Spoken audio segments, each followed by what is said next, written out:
Disclaimer. While many people across the Forest Service have been attending meetings and webinar events using Zoom for a while, Zoom is not an officially sanctioned application for general use across the Forest Service, and therefore supports a very limited number of hosting licenses. This video is intended for general instructional purposes only, as a guide for those who may, in the course of their work, find themselves using Zoom at some point to attend or to present at meetings or webinars. Enjoy. Hello. Welcome to this Lunch and Learn session, where we will be covering the basics of attending and hosting Zoom for Government meetings and webinars. My name is Basil Sands, and I come to you from the Hybrid Technologies team, deep within the not-so-secret corridors of the Chief Information Office, CIO, where we bring the tech you need to get the job done. Dun, dun, dun! This Lunch and Learn event is a slightly fast-paced introduction to Zoom and its functions.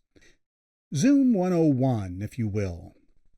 For the next little bit, we'll be going over the basics of the Zoom for Government application, to include Zoom versus Zoom for Government, meetings versus webinars, host, co-host, panelist, attendee, web app versus desktop app, settings, tools, and options. As you may know, Zoom offers both a free public version of its application as well as paid business versions. There is also a third option, Zoom for Government. This chart illustrates a comparison between the standard version of Zoom, available free to anyone in the world and for purchase by businesses, versus Zoom for Government, which carries a lot more restrictions due to government security requirements. Basically, Zoom for Government is a much more tightly restricted version of the application, with a lot fewer bells and whistles. Note, if someone connects to a Zoom Gov meeting with a less secure personal account, it is still secure, as the personal person's personal account is put under the same restrictions as the government person's government account would be for the duration of the call. And while this training session is specifically discussing the features of Zoom, I would be remiss to at least not mention the other primary video teleconferencing and sharing application we use in the Forest Service. Teams is a great app that has a different set of capabilities and restrictions. Neither better nor worse, just different. Two different realms of similar magic. Zoom is best for large audience events and for events with a lot of external non-government attendees or presenters, up to 500 participants in meetings and up to 50,000 attendees for webinars. Teams, on the other hand, is best for internal agency events. It can handle up to 300 attendees for interactive meetings that include breakout rooms, or up to 1,000-ish attendees for larger, less interactive meetings. It is also best for small, impromptu meetings as well as daily, ongoing, unscheduled chat. And now we get into the nitty-gritty of Zoom itself, the way we use it in the U.S. government. In meetings, you're typically limited to 1,000 participants, which are typically known to the host, which is to say, all participants have equal ability to interact. They can even enjoy breakout rooms for focused work groups inside meetings, although there is a 500 participant cap for using breakout rooms inside of Zoom. In webinars, on the other hand, it is highly unlikely the host knows all 50,000 attendees, and the attendees' ability to share and possibly even to chat amongst themselves may be severely curtailed, because webinars are focused on presentations delivered by designated presenters. Meetings allow for a more sharing-centric environment, which makes them best for group collaboration, such as team sync meetings, product demos, and online interactive classrooms. Webinars shine brightest for public events, such as virtual conferences, lectures, seminars, council meetings, and entertainment events, where the presenters interact but the public only watches. Meetings have only one type of participants, and any or all in attendance can both unmute and turn on their video at any time during the meeting, as they are designed with interactivity in mind. Whilst in webinars, there are two different types of participants, panelists and attendees, each with different rights within the call. In addition to panelists and attendees, both meetings and webinars require one host and as many as several alternate hosts who have the same power as the host, and co-hosts who have a limited subset of those powers as assigned by the host. This designation for alternate or co-host can be made within the Zoom Admin Center or within the Zoom app when scheduling a meeting. At any point during the active call, the host can also promote any logged-in participants to be a co-host for that call. Now we get into the real meat of this training session, joining a meeting. Zoom gives the option of joining a call via either a desktop application that is installed on your computer or via the web interface, which can run from any device via a compatible web browser. With this in mind, we ask that you always, as much as possible, use the desktop application of Zoom and not the web interface. This is for the simple reason that the web interface is basically rather clunky, prone to hiccups, and if you are presenting, the bandwidth can be very poor. Install the Zoom desktop client from the Software Center application on your Forest Service computer. From a personal computer or mobile device, you can download the standard version of Zoom Client from the Zoom website. With that said, there may come a time that you find you will need to use the web app. Say you have an unexpected meeting but are unable to use your Forest Service computer and only have your personal laptop or your personal mobile to connect with. If you do not have the desktop application installed on your computer, you can choose to open the web browser version of Zoom. This will work for most meetings, but has significant drawbacks as compared to the desktop application. Here are the steps. You get an invitation to a Zoom meeting. Find the link to join the meeting and click it. The next window will allow you to join the meeting. If you do not have the app, at the bottom of the Join box you will see Join from Browser. A message will pop up near the top of your browser window asking for your permission to use your microphone and/or camera. Select Allow to be able to speak or use video during the call. On the Enter Meeting Info screen, the meeting passcode should automatically be filled in. Enter the name you wish people to see when you join the call. Click the checkbox to save this name setting for the next time you use the web browser app from this email address. Click Join to enter the meeting. Once you sign into the meeting, you will first be placed in the waiting room, if such has been enabled. When the meeting starts, you will have the opportunity to join via your computer audio. This is highly recommended in most circumstances. In the event the connection is slow and breaking up or otherwise low quality, you can also join the audio portion by phone and only the video portion via computer. This saves a lot of bandwidth over the computer connection. Upon connecting, you will see the names of others already in the call, and possibly video being shared by the other participants. Once in a meeting, you may wish to set up some specifics about how Zoom will appear and function for you personally.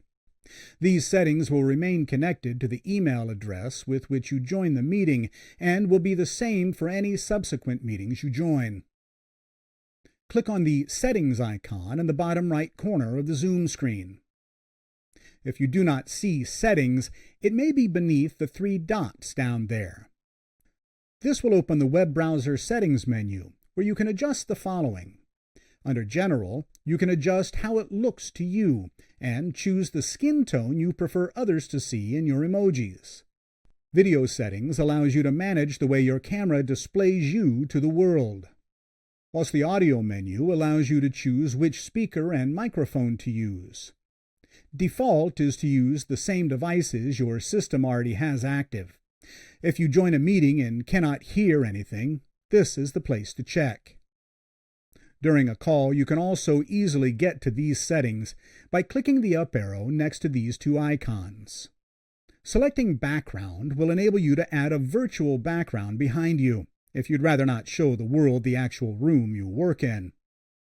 You can select to blur your real background, choose an existing image from the list built into Zoom, or you can upload your own image by clicking the plus sign. There are also many official Forest Service background images available for use in events that may require such. Be careful what images you add. They must comply with privacy and not violate any government regulations as to appearance or content. Also, be careful you do not fall into another dimension while playing around. It can be rather disconcerting. And now, the main event! Joining from the desktop application. When you first attempt to open the Zoom desktop application, you will probably see this login screen pop up. Click the SSO button on the lower left corner of the options at the bottom. The next screen will have this confusing bit of information. This is the place where you log into the Forest Service's own instance of Zoom for Government. To log in, simply type USFS at the beginning of the line, and the Continue button will turn blue. Click the newly blue Continue button to continue the login process. Note: this Continue button will only continue the Zoom login process. It will not continue the laundry or the dishes for you. Those you must still complete on your own. So sorry. If the Zoom desktop app is installed, you can open it without having to click on a meeting link. Just choose it from your application list in Windows. That said, if it is already installed, when you click a Zoom link, the desktop application will automatically open, similar to the image on this slide. To open the settings for the desktop app, click the gear icon in the upper right corner. Remember, you do not need to be logged into a meeting to change these settings. You can do it directly in the desktop application while offline. The desktop application provides you with the same settings as the web app. But wait, there's more! There are quite a few more options when using the desktop application. 2 full pages of them just under General. Likewise, there are more options in each of the sections. Video has options to select the camera and adjust for low light. You can even let the AI touch up your appearance, although you might end up looking like a humanoid robot with a plastic face if you touch up too far.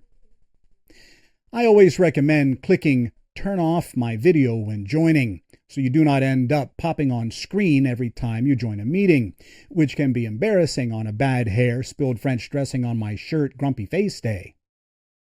Audio, likewise, has additional settings such as Audio Profile. This is where you can set background noise suppression. The browser app has a very limited version of this feature, but the desktop app is much more robust and capable of delivering cleaner sound. You can also customize your ringtone for Zoom calls and select things like automatically join audio by computer when joining a meeting, mute my microphone when joining a meeting, use the space bar to easily unmute yourself to talk, then release it to mute again, synchronize your headset buttons if the application headset is in use. On the sharing menu, if you want people to see all the Zoom bits and parts during screen sharing, click the Show My Zoom Windows to Other Participants When I'm Sharing box. You can also enable someone else to remote control your applications when doing a training or tech support call. Just like the web interface, you can select backgrounds. In the desktop interface, there are more options, including the ability to get cleaner images by using a green screen effect if you happen to have a large green wall behind you. The recording option provides opportunities to select where recordings will be stored on your computer and other details related to recording. Profile is the place you go to modify your personal information, such as name, image, etc. Statistics provides just that. Detailed technical specifics that are mostly useful if trying to troubleshoot something not working right within a Zoom call. The keyboard shortcut menu can be really helpful, especially if you like to use your keyboard for fast reactions like muting with a simple keystroke instead of fumbling around for the mute button for 30 seconds while folks wait for you to speak. speaking from personal fumbly experience here. You can also set shortcuts for many other tasks you do in Zoom. The Accessibility menu allows you to set various assistive technologies to make Zoom fit your style of viewing.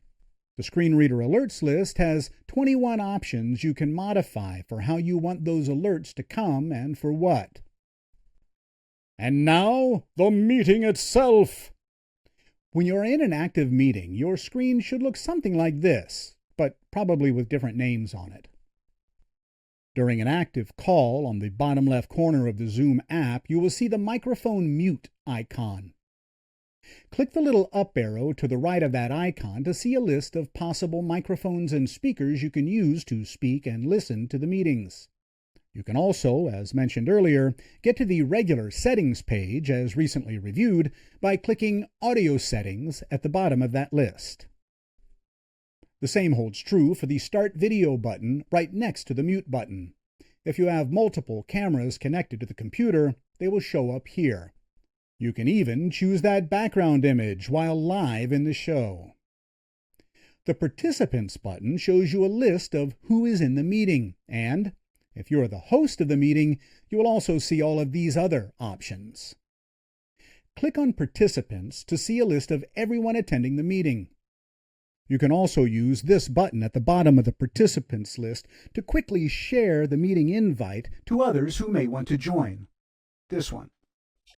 With chat, you can converse with the host and panelists by default, or if turned on by the host, with other regular participants in the meeting or webinar.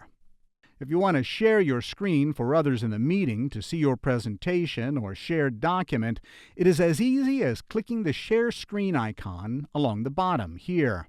Then select exactly what you want to share.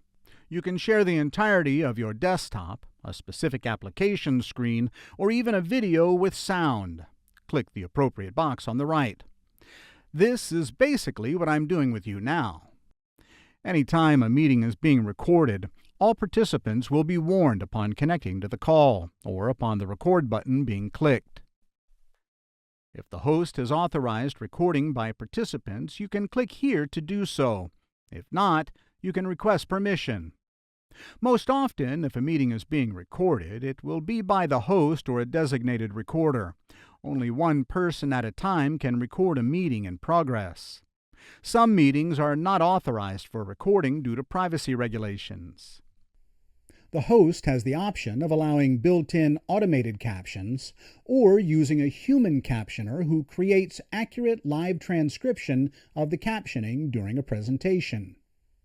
The Reactions button lets you react to what is happening on screen live throughout the meeting. Click the little arrow beside it and you can set up an audible chime for any time someone else raises their hand during the meeting. But click the smiley face and you get the list of actual reactions. One thing to keep in mind is that the Raise Hand button is not the same thing as the thumbs up icon. Raise Hand will do exactly that. It will raise your hand for everyone in the meeting to see that you wish to speak.